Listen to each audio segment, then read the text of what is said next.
সবাইকে নতুন ভিডিওতে স্বাগতম। আইটি ছোট্ট ভিডিও নিয়ে চলে আসলাম আপনাদের মাঝে। আশা করছি সবার ভালো লাগবে। আসসালামু আলাইকুম, যে যেখানে আছেন আশা করছি সবাই ভালো আছেন। আল্লাহর রহমতে আমরাও কিন্তু অনেক ভালো আছি।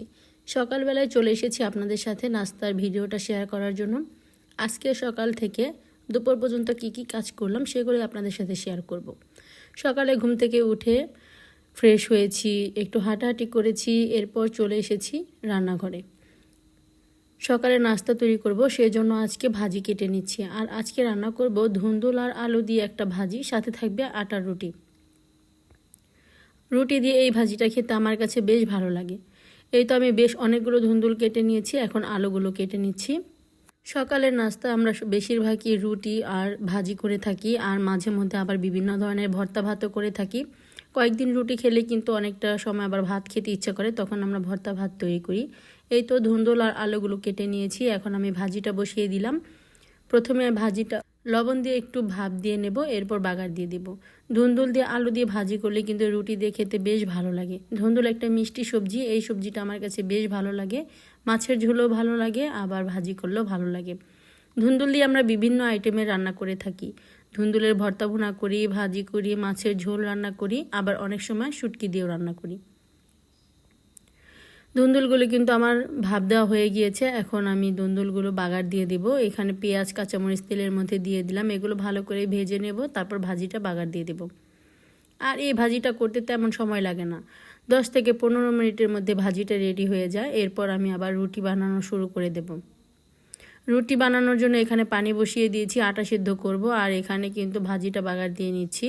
পেঁয়াজ কাঁচামরিচগুলো ভাজা হয়ে গিয়েছে, এখন ভাজিগুলো বাগার দিয়ে দেব। এখন শুধু নেড়ে চেড়ে পানিটা শুকিয়ে নিলে কিন্তু ভাজিটা রেডি হয়ে যাবে খাওয়ার জন্য। আর লবণটা চেক করে দেখবেন, আর যদি ধনিয়া পাতা থাকে হাতের কাছে তাহলে একটু ধনিয়া পাতা দিয়ে দিবেন, তাতে খেতে আরও বেশি ভালো লাগবে। আজকে বাসায় ধনিয়া পাতা ছিল না, তাই আমি দেইনি। আটাগুলো সেদ্ধ করে নিয়েছি, ভাজিও রান্না করলাম, পাশাপাশি আটাগুলো সেদ্ধ করে নিলাম। এরপর আটাগুলো সুন্দর করে একটা ডো তৈরি করে নেব, তারপর আস্তে আস্তে রুটিগুলো বানিয়ে ফেলবো। আটাটা কিন্তু অনেক সুন্দর করে সেদ্ধ হয়েছে। আর এখানে ভাজিটাও পাশাপাশি করে নিচ্ছি, ভাজিটা প্রায় হয়ে গিয়েছে, আর একটু পানি শুকালেই নামিয়ে নেব। এই তো আটাগুলো আমি সুন্দর করে মথে নিচ্ছি, সুন্দর করে একটা ডো তৈরি করে নিলাম। ভালো করে যদি ডোটা তৈরি করা হয় রুটিগুলো কিন্তু খুব সুন্দর হয়, আর খুব সুন্দর করে ফুলে ওঠে। রুটিগুলো বানাতেও খুব সুন্দর হয়। এই তো আমি সুন্দর করে আটাগুলো মথে নিচ্ছি, এরপর রুটিগুলো তৈরি করে নেব। এখানে বেশ অনেকটুকু আটাই আমি সেদ্ধ করে নিয়েছি, কারণ এগুলো আমরা সকালে নাস্তা করব, আবার যদি থাকে রাতের বেলাও খাইয়ে থাকি। আর বারবার কিন্তু রুটি বানানো যায় না, একবার বানালেই কিন্তু রাত পর্যন্ত হয়ে যায়। আপনাদের ভাই আবার মাঝে মধ্যে দুপুরেও খায়, আগে প্রায় খেত, এখন কয়েকদিন পর পর খায়। যখন রুটি বেশি থাকে তখনই খেয়ে নেয়।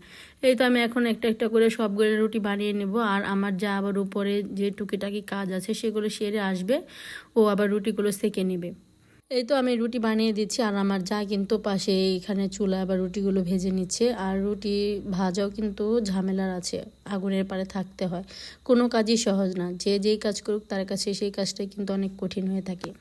এই তো রুটিগুলো এখন সুন্দর করে সব ভেজে নেবে, আর আমি কিন্তু রুটিগুলো বানিয়ে দিচ্ছি। অনেকগুলো রুটি একসাথে বানানো হয়ে গেলে রুটিগুলো ফুলতে চায় না, তাই অল্প অল্প করে আমি বানিয়ে দিচ্ছি। আর আমার যা এখানে রুটিগুলো সেঁকে নিচ্ছে।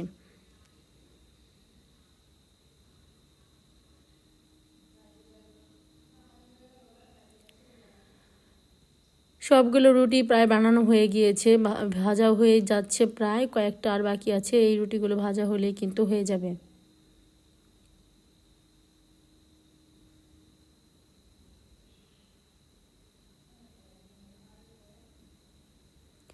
রুটি বানানো হয়ে গিয়েছে, আমরা আবার উপরে চলে এসেছি। সবাই এখন নাস্তা করে নেব। আমার নাস্তাটা আমি বেড়ে নিচ্ছি, তারপর খেয়ে নেব। গরম গরম রুটি আর সাথে ছিল ভাজি, বেশ ভালোই লাগছিল খেতে, মিষ্টি মিষ্টি লাগে ধুন্দুল ভাজিটা, আর খেতে বেশ ভালো লাগে। এখানে আমি 2টা রুটি নিয়ে নিলাম, 2টা রুটি এখন খেয়ে নেব।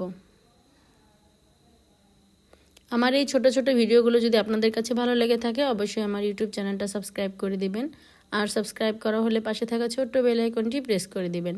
তাহলে আমি নতুন নতুন ভিডিও ছাড়ার সাথে সাথে আপনাদের কাছে নোটিফিকেশন চলে যাবে, আপনারা আমার ভিডিওটি দেখে নিতে পারবেন।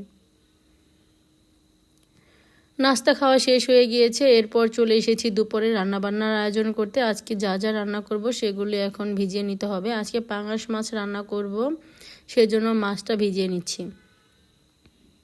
পাঙাশ মাছ ভিজাতে কিন্তু অনেকটাই সময় লাগে। এই মাছটা সহজে গলতে চায় না, মানে বরফটা ছুটতে চায় না, অনেক সময় লাগে। তাই একটু তাড়াতাড়ি করে ভিজিয়ে নিচ্ছে মাছগুলো। সাথে একটা ছোট মাছও ভিজাবো। বড় মাছের পাশাপাশি ছোট মাছও খেতে হয়, আর আমাদের ছোট মাছ খেতে বেশ ভালোই লাগে। এখানে পাঙাশ মাছ ভিজিয়ে নিলাম, এরপর এখানে চাপিলা মাছও ভিজিয়ে নিচ্ছি। আজকে চাপিলা মাছ দিয়ে ধুন্দুল দিয়ে আলু দিয়ে একবারে চচ্চড়ি একটা তরকারি করা হবে। আর আজকে রান্নাটা আমার মেজো যা করবে। আমি সব কেটে বেছে পরিষ্কার করে রেডি করে দেব, আর আমার যা রান্নাটা করে নেবে। এই তো গাছ থেকে আমি ধুন্দুল পাড়ার জন্য চলে এসেছি। আমাদের এই বাড়িতে এমনিতেই একটা ধুন্দুল গাছ হয়েছে, আর মাশাআল্লাহ এই গাছে প্রচুর ধুন্দুল হচ্ছে।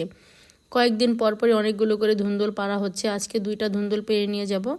আগের দিন পেরেছিলাম, সেখান থেকে 2টা রয়ে গিয়েছে, আর এখান থেকে 2টা নিলাম, 3টা নিলাম। এই 3টা দিয়ে কিন্তু আমাদের রান্নাটা হয়ে যাবে। বাসায় আরও 2টা ছিল, সেগুলো মিলিয়ে মিশে হয়ে যাবে। এই তো ধুন্দুলগুলো সব কেটে নিয়েছি, মানে পরিষ্কার করে ছিলে নিয়েছি। যা যা রান্না করব সব পরিষ্কার করে ছিলে নিয়েছি।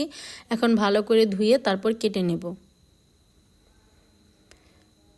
এই তো ধুন্দুলগুলো প্রথমে আমি ছোট ছোট করে কেটে নিচ্ছি, কারণ এটা ছোট মাছের ঝোল করা হবে, তাই ধুন্দুলগুলো ছোট ছোট করে কেটে নিতে হবে। সবগুলো ধুন্দুল আমি কেটে নিলাম। এরপর আলু, তারপরে পেঁয়াজ, কাঁচামরিচ সব কিছুই কেটে নেব।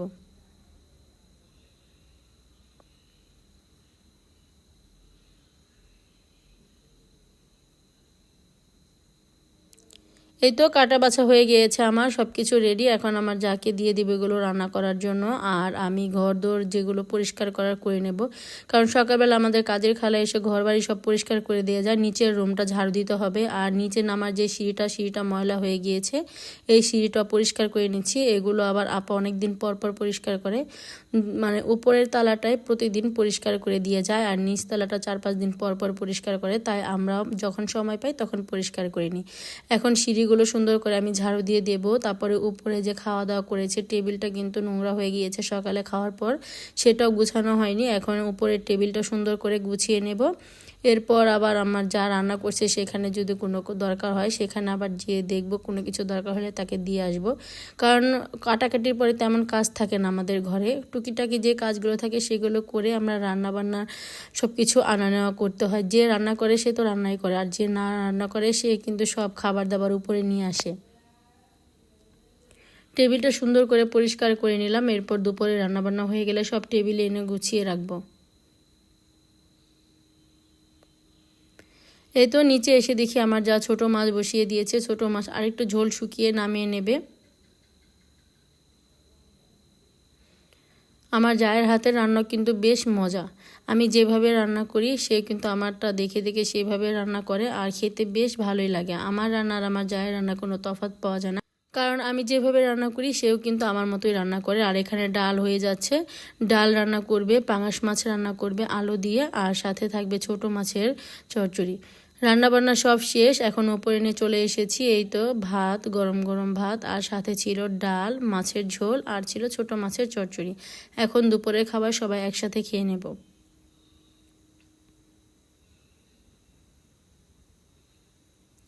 সবগুলো রান্নায় বেশ মজা হয়েছিল, সাথে লেবু কেটে নিয়েছি, খেতে অনেক মজা লাগছিল খাবারগুলো। এখন সবাইকে খাবার বেড়ে দিচ্ছি, সাথে আমিও খাবার নিয়ে নিচ্ছি।